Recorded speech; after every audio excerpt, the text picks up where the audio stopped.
അസ്സലാമു അലൈക്കും വറഹ്മത്തുള്ളാഹി വബറകാത്തു.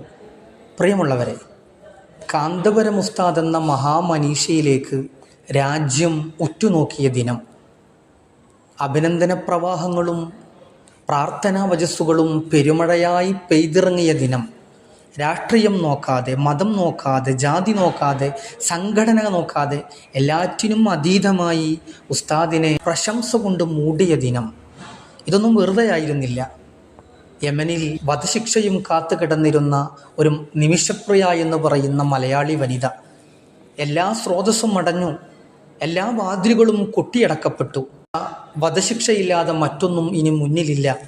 ഈ അവസ്ഥയിലാണ്, ഈ സമയത്താണ് ആശ്വാസത്തിൻ്റെ, രക്ഷയുടെ ദൂതുമായി, വിളക്കുമാടമായി ശൈഖുന കാന്തപുരം ഉസ്താദിൻ്റെ ഇടപെടൽ വരുന്നത്. വെറും ഒരു ഫോൺ കോൾ കൊണ്ട് പല കേന്ദ്രങ്ങളും പല സ്രോതസ്സുകളും കൈമലർത്തിയ സമയത്ത്, ഇനി ഒന്നും ചെയ്യാൻ കഴിയില്ല എന്ന് പറയുന്ന സമയത്ത്, അവിടെയാണ് മനുഷ്യസ്നേഹിയായ കാന്തപുരം ഉസ്താദിൻ്റെ ഇടപെടൽ വലിയ വിപ്ലവം സൃഷ്ടിക്കുന്നത്. ഇത് കാന്തപുരം ഉസ്താദ് ഇന്നോ ഇന്നലെയോ തുടങ്ങിയതല്ല. കാലങ്ങളായി ഉസ്താദ് മതേതരത്വത്തിൻ്റെ കാവലാളായി നമ്മുടെ രാജ്യത്ത് പ്രവർത്തിക്കുന്നുണ്ട്.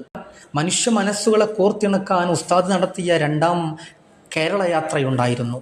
ഗ്രാമങ്ങളിലൂടെ, നഗരവീഥികളിലൂടെ കേരളയാത്ര സഞ്ചരിച്ചു കൊണ്ടിരിക്കുമ്പോൾ അന്തരീക്ഷത്തിൽ മുഴങ്ങിയിരുന്ന ഒരു ശബ്ദമുണ്ടായിരുന്നു: മനസ്സുള്ളിൽ മാനവികത പൂത്തുലയട്ടെ. അതെ, ആ മാനവികത പൂത്തുലഞ്ഞുകൊണ്ടേയിരിക്കുന്നു. ഉസ്താദ് ആ മാനവികതയ്ക്ക് വേണ്ടി ശബ്ദിച്ചുകൊണ്ടേയിരിക്കുന്നു, അതിനുവേണ്ടി പ്രവർത്തിച്ചുകൊണ്ടേയിരിക്കുന്നു. അതിൻ്റെ അവസാനത്തെ ഉദാഹരണം മാത്രമാണ് നിമിഷപ്രിയയുടെ സംഭവത്തിൽ നാം കണ്ടത്. ഇങ്ങനെ രാജ്യം മുഴുവൻ, മനുഷ്യസ്നേഹികൾ മുഴുവൻ, മാനവികത ആഗ്രഹിക്കുന്നവർ മുഴുവനും ഉസ്താദിൻ്റെ ഈ പുണ്യപ്രവർത്തനത്തിൽ സപ്പോർട്ട് ചെയ്യുമ്പോൾ, അതിനെ പിന്തുണ പ്രഖ്യാപിച്ചപ്പോൾ, ഒരു വേള പണ്ട് കല്ലെറിഞ്ഞവരും ചീത്ത പറഞ്ഞവരും എല്ലാം ഈ ഒരു സമയത്ത് പോലും ഉസ്താദിൻ്റെ പ്രവർത്തനത്തിൽ പ്രശംസ കൊണ്ട് മൂടുമ്പോൾ, അവിടെയും നാം ഒരാളെ കണ്ടു. സങ്കടക്കടലിൽ മുങ്ങിത്താഴുന്നൊരു മനുഷ്യനെ നമ്മൾ കണ്ടു. അയാളുടെ പേര് ആരിഫ് ഹുസൈൻ എന്നാണ്. നിങ്ങൾ നോക്കി അദ്ദേഹം ഇട്ട പോസ്റ്റ്, അദ്ദേഹം ഫേസ്ബുക്കിൽ ഇട്ടൊരു പോസ്റ്റ് നമ്മളൊക്കെ വല്ലാതെ അത്ഭുതപ്പെടുത്തി. അദ്ദേഹത്തിൻ്റെ പോസ്റ്റ് നോക്കിയേ നിങ്ങൾ. ഹൂത്തികളുമായുള്ള ബന്ധം അന്വേഷിക്കണമത്രേ. ഇങ്ങനെയും ഒരു മനുഷ്യന് തരം താഴാൻ കഴിയുമോ? അത്രമാത്രം ഇയാൾ തരം താഴ്ന്നു പോയിട്ടുണ്ട്.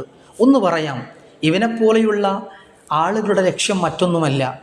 ഇസ്ലാം വിരോധം കുത്തിനിറച്ച്, ഇസ്ലാം വിരോധം വിളമ്പി, ആ ഇസ്ലാം വിരോധം ഛർദ്ദിച്ചത് മുഴുവനും വാരി തിന്നാൻ ഒരു സംഘം ഇവൻ്റെ കൂടെയുണ്ട്.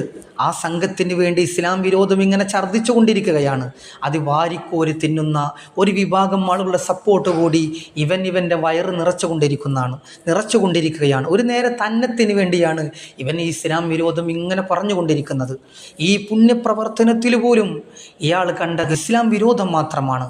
അതുകൊണ്ട് ഇത്തരത്തിലുള്ള ലിബറൽ ചിന്താഗതി പുലർത്തിക്കൊണ്ടിരിക്കുന്ന സുഹൃത്തുക്കളോട് വളരെ സ്നേഹത്തോടെ പറയാനുള്ളത്: നിങ്ങൾ നിങ്ങളുടെ അന്നത്തിന് വേണ്ടി പണിയെടുക്കുമ്പോൾ അത് നിങ്ങൾ മാന്യമായ അന്നത്തിന് വേണ്ടി പണിയെടുക്കൂ. അതല്ലാതെ ഇസ്ലാം വിരോധം കുത്തിവെക്കലല്ല ഭൂഷണമായിട്ടുള്ളത്.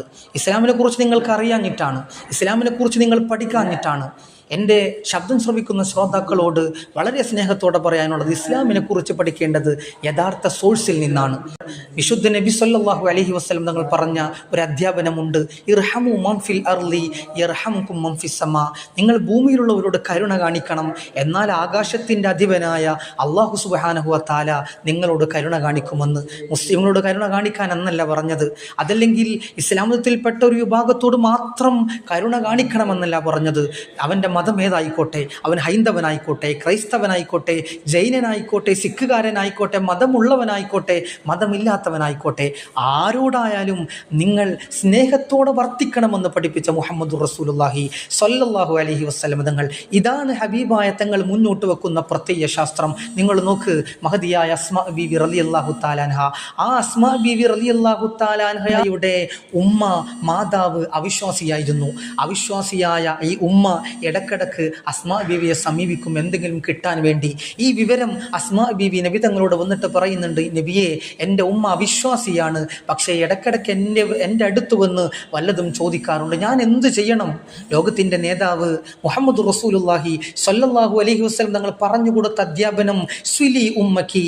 അസ്മാ ബീവിയോട് പറയാണ്, നീ നിൻ്റെ മാതാവുമായി ഉമ്മയുമായി കുടുംബ ബന്ധം പുലർത്തണമെന്നാണ് മുഹമ്മദ് റസൂലുള്ളാഹി സ്വല്ലല്ലാഹു അലൈഹി വസല്ലം തങ്ങൾ പറഞ്ഞു കൊടുത്തത്. ഇതാണ് വിശുദ്ധമായ ദീനുൽ ഇസ്ലാം ഈ ലോകത്തിൻ്റെ മുമ്പിൽ വിളിച്ചു പറയുന്നത്. ഇതാണ് യഥാർത്ഥ ഇസ്ലാം.